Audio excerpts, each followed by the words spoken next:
Each one of us has a very limited capacity for making changes, because changing who we are, what we believe, or what we do requires a massive amount of mental and emotional energy.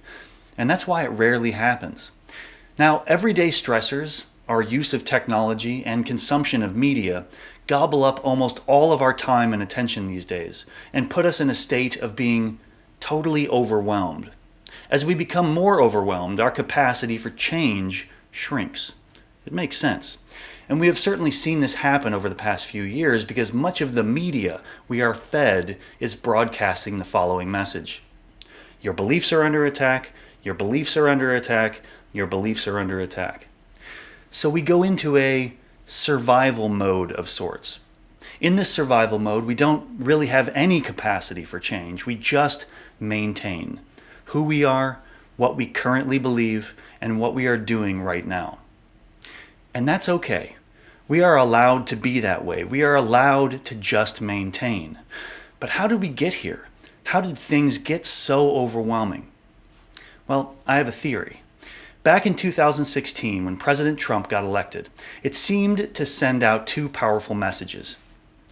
One, it's okay to say anything I want, and two, it's time to get loud. These two messages inspired lots and lots of people to start thinking of themselves as thought leaders, change agents, and influencers. Many of them started posting and sharing their perspectives on any platform they could. But as these people came online with an explosion of opinions, the resulting tidal wave of information was totally overwhelming and resulted in people's capacity for change to basically disappear.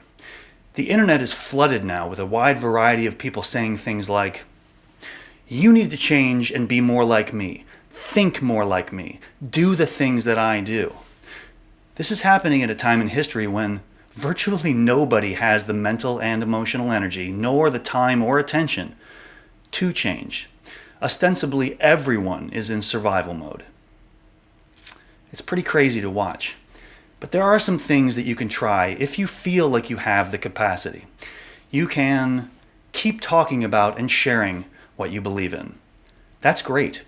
But do not expect anyone to change because of it. They simply can't right now.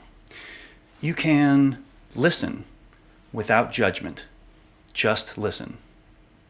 And you can try and make people laugh. Laughter can help us get to a place where we are able to accept each other's differences. And I think that's where most of us want to be. Or at least I hope it is.